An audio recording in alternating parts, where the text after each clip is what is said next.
오늘 저는 여러분과 함께 에베소서 5장 22절에 33절의 말씀으로 하나님의 말씀을 함께 나누겠습니다. 오늘도 이 말씀이 우리 가슴에 새겨지면서 이 말씀을 따라 또 살아가는 그런 우리가 모두가 되기를 바랍니다. 주여 말씀하여 주옵소서. 말씀을 따라 살겠습니다. 자, 우리 이러한 마음으로 함께 우리 하나님 말씀 높이 들고 우리 고백하며 나갑시다. 자, 한번 높이 들어보십시오. 저는 여러분의 손에 항상 하나님의 말씀이 들려져 있기를 바랍니다. 함께 고백합니다. 시작. 주의 말씀은 내 인생의 빛입니다. 주의 말씀은 내 삶을 변화시킵니다. 주께서 말씀하신 대로 나는 하나님의 사랑받는 자녀입니다. 나는 축복의 통로입니다. 오늘도 주의 말씀에 마음의 문을 엽니다. 말씀하여 주옵소서. 듣고 깨닫고 말씀대로 살겠습니다. 아멘. 아멘. 에베소서 5장 22절에서 33절. 아내들이여 자기 남편에게 복종하기를 주께 하듯 하라. 이는 남편이 아내의 머리됨이 그리스도께서 교회의 머리됨과 같음이니 그가 친히 몸의 구주시니라. 그러나 교회가 그리스도에게 하듯 아내들도 범사에 그 남편에게 복종할지니라.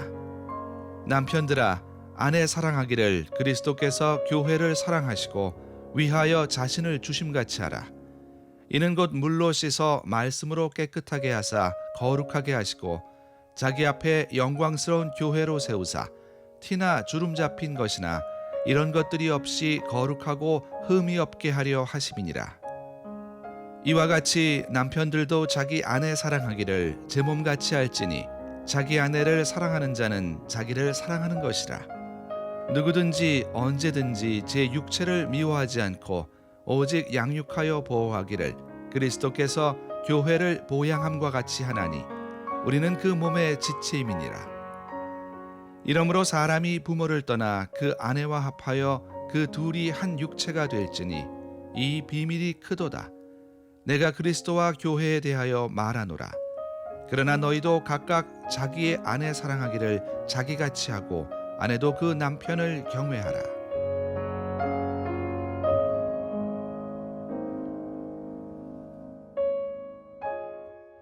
오늘날 우리가 이 시대에 살아가면서 더 힘써 지켜야 할 것이 무엇입니까? 그것은 바로 가정입니다. 가정이에요. 건강한 가정을 세워가는 것. 여러분, 가정이 무너지면 교회가 무너집니다. 성경은 가정과 교회를 구분하지 않아요. 교회를 떠나서 생각할 수 있는 가정은 존재하지 않습니다. 가정은 교회의 한 세포입니다. 그렇기 때문에 교회가 무너지면 가정이 무너지는 것처럼 가정이 무너지면 교회가 또한 무너지는 것입니다. 그러면 결국 사회가 무너지고 나라가 무너지는 거예요. 그렇기 때문에 오늘 우리가 살고 있는 이 시대야말로 거룩하고 순결한 결혼의 모습을 회복할 때예요. 이성의 성경적 결혼의 행복을 사람들에게 보여줄 수 있어야 돼요. 특별히 자녀들에게 보여주어야 하는 것입니다. 여러분, 그리스도인은 누굽니까? 그리스도인은 세상 속에 사는 사람들이에요. 세상 속에 살지만 세상의 풍조와 세상의 문화를 따라 살아가는 것이 아니라 세상과 구별된 삶을 살아가는 사람들이에요. 여러분, 그리스도인이 세상 속에서 보여줘야 될 구별된 삶이라는 모습은 어떤 모습입니까? 그것은 바로 하나님이 디자인하신 가정의 모습을 보여줄 수 있어야 돼요. 그래서 저는 여러분과 함께 하나님의 오리지널 디자인이라는 주제로 결혼에 대해서, 이혼에 대해서, 독신의 삶에 대해서, 재혼에 대해서 시리즈로 말씀을 나누고자 합니다. 오늘 첫 번째, 결혼에 대해서 나눕니다. 오늘날 이 시대는 결혼의 가치가 무너져가고 있어요. 여러분, 그러한 모습을 보면서 우리가 한탄만 하는 것이 아니라 하나님이 결혼을 어떻게 디자인하셨는지, 결혼의 기초가 무엇이고 결혼의 목적이 무엇인지, 그리고 그 목적을 이루기 위해서는 우리가 어떻게 살아야 하는가, 여기에 우리가 더 집중해야 하는 거예요. 여러분, 우리의 문제는 무엇입니까? 우리의 문제는요, 결혼식은 준비했지만 결혼을 준비해 본 적이 없어요. 결혼식은 준비했지만 결혼을 준비해 본 적이 없습니다. 한두 시간 진행되는 이 결혼식에 대해서는 함께 열심히 준비했지만 정작 앞으로 살아갈 결혼에 대해서는 아무런 준비가 없다는 거예요. 그래서 이런 말이 있습니다. 3개월 사랑하고 3년간 실망하고 30년 동안 원수로 산다. 왜? 결혼에 대한 바른 이해가 없기 때문에 그래요. 오늘 말씀을 보면요, 바울 사도는 비밀이라고 하는 단어를 사용합니다. 비밀에는 secret이라는 뜻이 있어요. secret이라는 단어가 있습니다. secret이라는 것은 알려지면 안 되는 비밀이에요. 여러분의 컴퓨터에 여러분이 저장해 놓은 패스워드라든지 또 은행의 어카운트 그 번호라든지 현관문에 또 그 숫자라든지, 여러분 이것은 알려주면 안 되는 거죠. 가르쳐주면 안 되는 거예요. 그런가 하면 비밀에는 미스터리라고 하는 또 한 단어, 그 뜻이 있습니다. 미스터리. 이것은 뭐냐면 내가 꼭 알려주어야 되는 비밀이라는 것입니다. 하나님은 가르쳐주기를 원해요. 그래서 설명하고 알려주었는데도 이해를 못합니다. 죄와 무지 때문에 이해를 못해요. 그래서 미스터리로 남아요. 여러분, 그것은 비극이에요. 오늘 바울 사도가 말하는 것은 이 비밀을 알아야 한다는 거예요. 이 비밀이, 이 미스터리가 미스터리로 남아서는 결코 안 된다는 거예요. 부부가 알아야 하는 비밀이라는 거예요. 사랑하는 성도 여러분, 오늘 선포되는 주의 말씀이 여러분에게 깨달아 알아지게 되기를 원합니다. 오늘 성령께서 여러분의 마음문을 열고 여러분의 심령을 열게 하시고 그래서 깨달음을 주시기를 저는 간절히 원합니다. 자, 첫째, 결혼은 누가 만드셨는가? 결혼은 하나님이 창조하셨습니다. 결혼은 하나님이 창조하셨어요. 그래서 창세기 2장 18절 말씀을 보면 여호와 하나님이 가라사대 사람의 독처하는 것이 좋지 못하니 내가 그를 위하여 돕는 배필을 지으리라 하시니라. 여러분, 결혼은 시대의 산물이 아닙니다. 결혼은 사회의 산물이 아니에요. 결혼은 이 땅의 작품이 아니라 하나님의 작품이에요. 하나님이 창조하셨어요. 결혼은 하나님의 디자인이에요. 모든 부부의 관심이 뭡니까? 모든 부부의 관심은 어떻게 하면 행복한 결혼 생활을 할 수 있을까? 그거 아니겠습니까? 여러분, 행복한 결혼 생활을 원하신다면 결혼을 디자인하신 하나님이 여러분의 인생의 주인이어야 합니다. 결혼을 디자인하신 하나님이 여러분의 인생의 주인이어야 돼요. 남편으로서, 아내로서 하나님이 우리 인생의 주인됨을 인정해야 합니다. 그리고 하나님이 결혼을 창조하셨기에 하나님의 말씀을 따라야 되는 거예요. 세상이 결혼에 대해서 뭐라고 말하는가가 중요한 것이 아닙니다. 이 사회가 결혼에 대해서 뭐라고 정의하는가가 아니라 결혼을 디자인하신 하나님이 뭐라고 말씀하시는가, 그것이 중요한 거예요. 여러분, 이 말씀은 설명서예요. 우리에게 필요한 설명서를 주셨어요. 이 지침서를 주셨어요. 여러분, 우리가 어떤 제품을 구입하면 함께 따라오는 게 뭡니까? 그 제품에 대한 설명서예요. 사용 방법이 있습니다. 그대로 따라하면 되는 거예요. 그러지 않으니까 사고가 나는 거죠. 사랑하는 여러분, 행복한 결혼 생활을 원하신다면 하나님이 우리 인생의 주인이심을 고백하고 나는 하나님이 말씀하신 대로 따라 살겠습니다 라고 하는 순종이 필요해요. 이것이 첫 출발이에요. 이것이 첫 출발이에요. 여러분, 첫 단추가 바로 끼워져야죠. 바로 끼워져야죠. 그러지 않으면 여러분이 결혼에 대한 많은 책을 대하고 전문가를 통해 많은 강의를 들어도 하나님이 우리를 위해 디자인하신 그 결혼의 기쁨과 그 결혼의 충만함을 경험할 수 없는 거예요. 저는 오늘 여러분 모두가 이 시간에 하나님이 내 인생의 주인이요 예수 그리스도가 나의 구원자이심을 고백하고 주께서 주신 말씀을 따라 살겠습니다라고 하는 순종의 결단이 있게 되기를 간절히 원합니다. 여기서 출발하는 거예요. 결혼은 하나님이 디자인했습니다.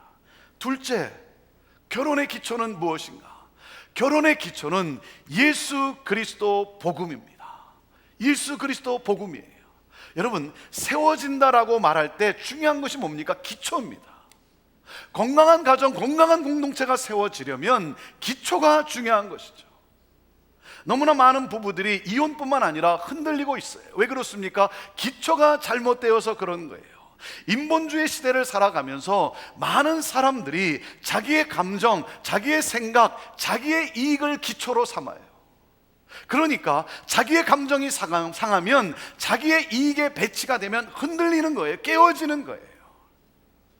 그런 면에서 보면 옛날 부부는 더 건강했습니다. 왜? 옛날 부부는 숙명에 기초했기 때문에 그래요. 숙명에 기초했어요. 죽어도 그 집 귀신이 되라. 그래서 옛날 이야기는 귀신 이야기가 많은 거예요. 옛날 부부는 숙명에 기초했기 때문에 흔들리는 일이 적었어요. 그러나 여러분, 옛날 부부 역시 진리에 서 있는 것이 아니었죠. 안전은 했지만 아름답지가 않았어요. 너무나 많은 고통과 상처와 한을 가지고 살았어요. 사랑하는 여러분, 결혼의 기초는 예수 그리스도 복음입니다. 복음이 되어야 합니다. 그때만이 안전하고 아름답고 행복할 수가 있는 거예요. 여러분, 왜 그런 줄 아십니까? 우리가 행복한 결혼 생활을 꿈꾸며 살아가지만 여러분, 왜 우리가 힘들어합니까? 왜 힘들어합니까? 아니, 결혼할 때 로맨틱하게 하니 꿀꿀하며 시작했는데 많은 문제들을 직면하며 힘들어합니다. 그래서 뭐라 그럽니까? 왜 힘들다 그래요? 무엇 때문에? 많은 분들이 뭐라 그럽니까? 성격 차이라는 거예요. 성격 차이 때문에. 상대방의 성격만을 생각을 해요. 문제를 바깥에서만 찾아요. 대화의 문제, 성적인 문제, 재정의 문제, 문제를 바깥에서만 찾아요. 여러분, 근본적인 문제가 있어요. 우리 안에 근본적인 문제가 있어요. 여러분, 결혼은 죽을 수밖에 없는 두 죄인의 결합이에요. 우리는 창세기 3장 이후를 살아가고 있어요. 그렇기 때문에 여러분, 결혼은 죽을 수밖에 없는 두 죄인의 결합이라는 사실이에요. 모두가 다 죄인이라는 사실이에요. 여러분, 죄가 문제를 발생시킵니다. 그래서 죄를 다루어야 되는 거예요. 죄가 둘이 하나 되는 것을 막고 있어요. 방해하고 있어요. 여러분, 이것을 직시하지 않으면 결코 해결이 되지 않습니다. 여러분, 어떻게 해결이 될 수 있습니까? 우리에게 굿뉴스, 좋은 소식이 있는 거예요. 결혼을 디자인하신 하나님께서 그분이 디자인하신 대로 살아갈 수 있도록 예수 그리스도 복음을 주셨어요. 사랑하는 여러분, 우리의 결혼에 무엇이 필요합니까? 우리의 결혼에 무엇이 필요합니까? 예수 그리스도의 복음이에요. 복음이 필요한 거예요. 복음은 우리가 구원받는 데만 필요한 것이 아니라 삶을 제대로 살아갈 수 있도록 날마다 새 힘을 줍니다. 복음은 우리가 삶을 제대로 살아갈 수 있도록 날마다 새 은혜를 줍니다. 새 능력을 줍니다. 사랑하는 여러분, 그렇기 때문에 날마다 주 예수 그리스도께로 나아가십시오. 예수 그리스도께로 나아가십시오. 여러분, 말씀의 자리로 나아가십시오. 여러분, 기도의 자리로 나아가십시오. 예배의 자리로 나아가십시오. 예수 그리스도께 달려가십시오. 달려나아가십시오. 사랑하는 여러분, 예수 그리스도 복음이 결혼의 기초예요. 그리고 복음만이 우리의 소망인 거예요. 그렇기 때문에 자, 결혼의 목적은 무엇인가? 결혼의 목적은 예수 그리스도의 복음을 전하기 위해서예요. 여러분, 교회가 존재하는 목적이 무엇입니까? 교회와 가정은 뗄래야 뗄 수 없다고 하지 않았습니까? 그렇다면 여러분, 결혼의 목적도 무엇이겠습니까? 그것은 바로 예수 그리스도의 복음을 전하기 위해서예요. 여러분, 왜 결혼하셨습니까? 왜 결혼했는가 물으면 사람들이 대답하는 대답이 뭡니까? 사람들은 이렇게 대답을 합니다. 외로움을 달래기 위해서, 청소나 빨래, 요리해 줄 사람이 필요해서, 경제적 어려움을 해소시켜 줄 사람이 필요해서, 아이를 낳아 키우고 싶어서, 또 그런가 하면 방탕한 성생활에 빠지지 않고 합법적인 관계에서 쾌락을 즐기기 위해서, 결혼을 통해서 내가 얻고자 하는 것을 얻고자 하는 거예요. 내가 원하는 것을, 내가 원하는 그 욕망을 얻고자 하는 거예요. 그것을 행복이라고 말을 합니다. 그러다 보니 서로 행복을 누리지 못하는 거예요. 여러분, 잘 들으십시오. 결혼의 목적은 바로 복음을 전하는 삶이에요. 결혼의 삶을 통해 예수 그리스도가 보여지고 예수 그리스도의 복음이 선포되는 것입니다. 하나님께서 남자와 여자를 창조하시고 첫 번째 주례를 하십니다. 그 첫 주례사가 뭡니까? 그 첫 주례사가 창세기 2장 24절이에요. 오늘 본문에도 보면 바울 사도가 에베소 교회에게 그리스도와 교회의 관계를 설명하다가, 그리스도와 교회의 경계를 설명하다가 성경 전체를 꿰뚫고 가는 인사이트, 영적 통찰력을 갖습니다. 그 비밀, 성경 전체를 꿰뚫고 가는 그 비밀을 그는 선포합니다. 그래서 그 비밀이 뭐냐면 창세기 2장 24절을 인용을 해요. 자, 창세기 2장 24절 우리 함께 같이 읽어봅시다. 시작. 이러므로 남자가 부모를 떠나 그 아내와 연합하여 둘이 한 몸을 이룰지로다. 그리스도와 교회의 관계를 설명하다가 그는 놀라운 성경 전체를 꿰뚫고 가는 영적 통찰력을 바로 이 창세기 2장 24절에서 발견해요. 그리고 그것을 인용해서 설명을 합니다. 무슨 말이냐면 결혼은 바로 복음이라고 하는 사실이에요. 남자가 그 부모를 떠나 여자와 합하여 한 몸을 이룰지라. 예수 그리스도께서 하나님 아버지를 떠나 천국의 영광을 뒤로 하시고 이 세상에 오셨어요. 나를 찾아오셨어요. 나를 신부라 하시며 찾아오셨어요. 여러분, 내가 무슨 신부입니까? 내가 어떻게 예수 그리스도의 신부가 될 무슨 자격이 있습니까? 나는 누굽니까? 나는 죄인이에요. 그리고 죄의 삭은 사망이에요. 그러한 나에게 찾아오셔서 나에게 생명을 주셨어요. 나의 죄를 대신해서 내가 받아야 될 하나님의 진노를 대신 받으셨어요. 왜? 나를 깨끗하고 흠이 없는 신부로 하나님 앞에 서게 하시고자 자신의 생명을 주시면서까지 나를 사랑하셨어요. 나를 살리셨어요.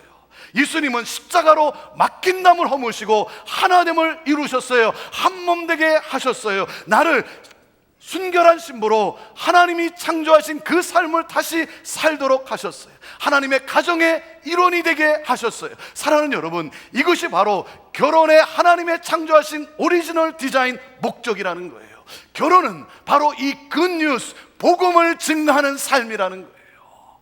그래서 우리가 행복한 삶을 통해서 예수 그리스도 복음이 선포되는 삶, 이것이 결혼이에요. 그래서 바울 사도가 이렇게 말씀합니다. 그리스도와 교회의 관계는 남편과 아내의 관계라는 거예요. 그리스도와 교회의 관계는 남편과 아내의 관계라는 거예요. 두 사람이 함께 예수 그리스도의 복음의 삶을 살아가고 그 복음을 선포하는 것이다. 그래서 25절에 그는 이렇게 말합니다. 그러므로 남편들아, 남편들에게 이렇게 말해요. 아내 사랑하기를 그리스도께서 교회를 사랑하시고 위하여 자신을 주심 같이 하라는 거예요. 아내를 사랑하는데 어떻게 사랑하는 겁니까? 그리스도께서 교회를 위하여 자신의 생명을 주심 같이 사랑하라는 거예요. 그렇게 사랑할 때 뭐예요? 예수 그리스도가 보여진다는 거예요. 예수 그리스도를 보게 된다는 거예요. 그러지 않으면 예수 그리스도는 우리에게 아무 상관이 없는, 예수 그리스도는 따를 만한 가치가 전혀 없는 그러한 사람이라는 것을 세상에 보여주게 된다는 것입니다. 그리고 24절에 아내들에게 이렇게 말씀합니다. 아내들이여, 교회가 그리스도에게 하듯 범사의 그 남편에게 복종할지니라 그랬어요. 여러분, 교회는 무엇에 집중해야 됩니까? 교회는 오직 예수 그리스도의 복음이에요. 그 복음에 순종하는 거예요. 아내들에게 뭐라고 말씀합니까? 교회가 예수 그리스도께 순종하듯 복종하듯 그렇게 남편에게 복종하라는 거예요. 그러면 세상은 교회를 보게 된다는 거예요. 교회 예수 그리스도 복음을 보게 된다는 거예요.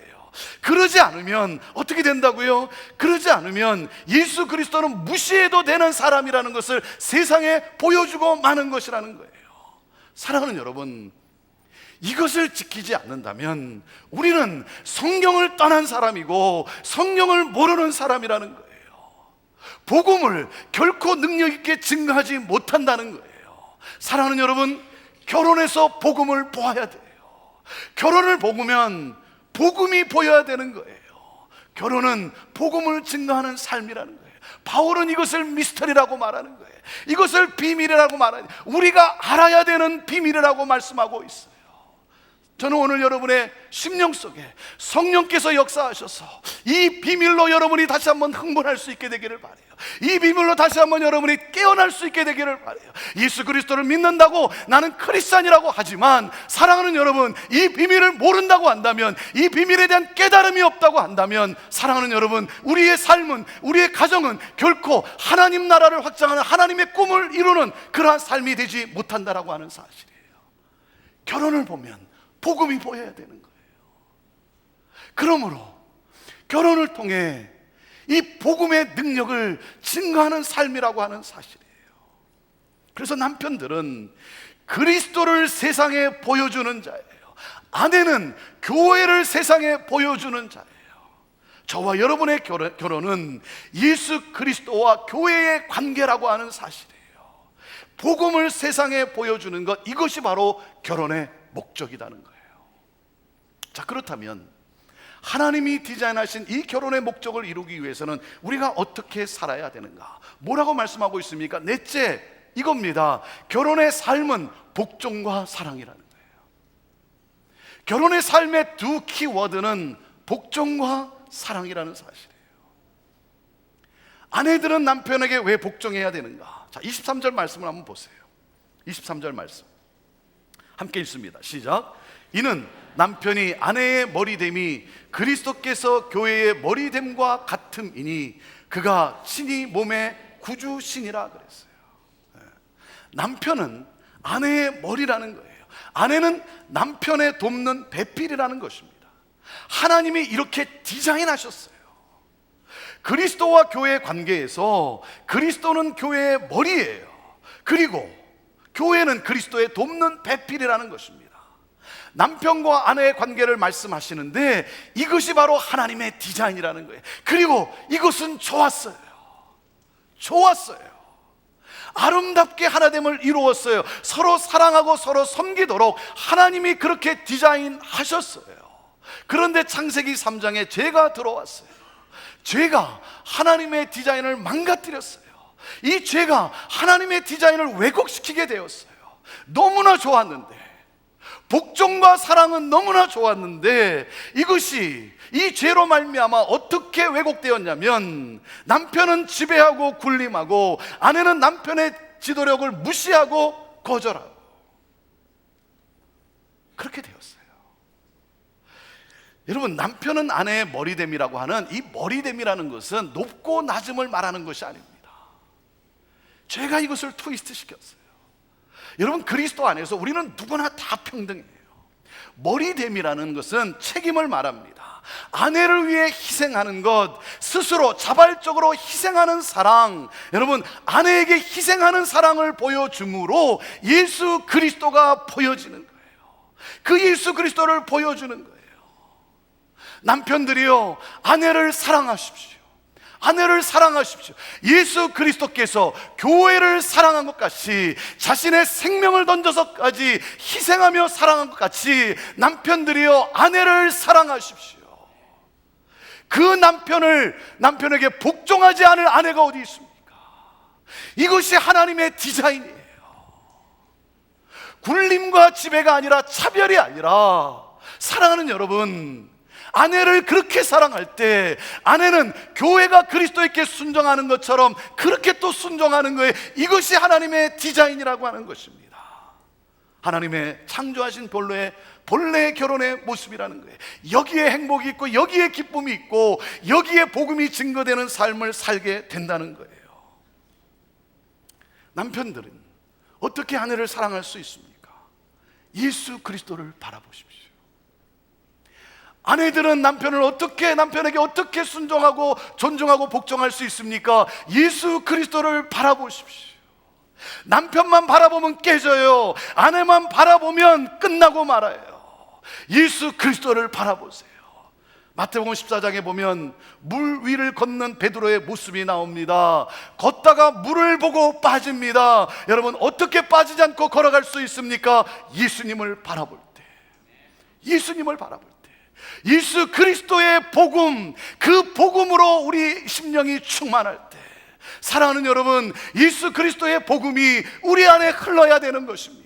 사랑하는 여러분, 예수 그리스도의 복음으로 여러분 충만하십니까? 예수 그리스도의 복음이 하나님의 은혜 가운데 여러분 감격하십니까? 사랑하는 여러분, 정직하십시오. 하나님 앞에서 내 자신을 내어놓고 정직해 보십시오. 나는 오늘 이 복음으로 충만한가? 복음에 대한 이 감격이 있는가? 복음에 대한 흥분이 있는가? 여러분, 교회가 왜 세상 앞에서 무기력합니까? 그것은 바로 복음의 능력을 잃어버렸기 때문 아닙니까? 왜 우리의 가정이 무너집니까? 왜 결혼이 무너집니까? 여러분, 복음의 능력이 여러분 사라졌기 때문 아닙니까? 사랑하는 여러분, 복음으로 돌아오십시오. 예수 그리스도께로 돌아오십시오. 그럴 때 사랑하는 여러분, 우리는 예수 그리스도, 복음을 보여주는, 예수 그리스도를 보여주는 그러한 하나님의 꿈을 이루는 그러한 여러분, 그 기쁨의, 그 충만함의, 그 결혼의 삶을 살아갈 수가 있게 되는 거예요.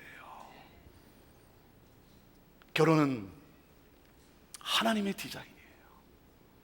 그래서 부부관계는 예수 그리스도 이 복음의 기초 위에 서야 되는 거예요.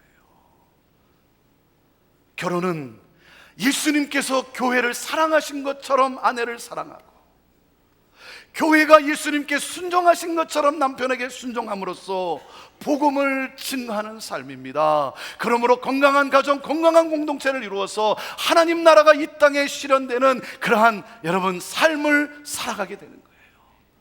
저는 여러분 모두가 오늘 이 말씀을 통해 성령으로 말미암아 이 미스터리, 이 비밀을 다시 한번 깨닫고, 결혼은 바로 복음이라고 하는 사실, 결혼 가운데 복음이 보여져야 되는, 우리의 부부 사이에서 복음이 보여지는, 여러분의 부부의 모습을 통해 예수 그리스도의 복음이 보여지는 이 놀라운 삶, 그러므로 말미암아 복음이 선포되어지고 복음이 증거되어지고, 그러므로 수많은 가정들이 살아나는, 회복되어지는, 하나님의 나라가 확장되어지는 놀라운 역사. 사랑하는 여러분, 이 꿈을 향하여, 이 하나님의 목적을 향하여 함께 예수 그리스도께로 달려가는, 그래서 예수 그리스도를 보여주는 그러한 우리의 삶이 되기를 주님의 이름으로 축원합니다. 기도합시다. 하나님, 결혼의 미스터리, 이 비밀, 하나님이 그렇게 알려주고 싶었던 이 비밀, 하나님 깨달아 알게 하옵소서. 우리 모두가 깨달아 알게 하옵소서. 하나님, 결혼을 통해서 복음을 보게 하여 주옵소서. 부부의 관계가 복음을 전하는 삶이 되게 하시고, 그러므로 하나님 나라를 실현하는 우리 부부들 되게 하여 주옵소서. 하나님, 결혼을 준비하는 분들은 하나님이 디자인하신 결혼에 대한 꿈을 꾸게 하시고, 우리 사별하신 분들, 어쩔 수 없어 이혼의 아픔을 겪은 분들은 하나님 치유해 주시고, 영원히 신랑 되신 예수 그리스도와 함께 새로운 꿈을 꾸게 하옵소서. 하나님, 오늘 이 시간 우리의 자아를 내려놓고 하나님 앞에 다시 한번 이 비밀을 잊어버리고 살았다면 하나님 앞에 회개하며 우리 주 예수 그리스도의 십자가의 복음으로 다시 한번 충만해지는 우리들 되게 하여 주시고, 그러므로 말미암아 하나님, 우리의 부부의 삶 속에서 복음 예수 그리스도가 보여지는, 그러므로 이 땅 가운데 하나님의 나라가 확장되어지는 수많은 영혼들이, 부부들이 살아나는, 살려내는 놀라운 하나님 이 역사, 이 역사를 향해 나아가는 우리 부부요, 가정이요, 교회 되게 하옵소서. 예수님의 이름으로 기도하옵나이다.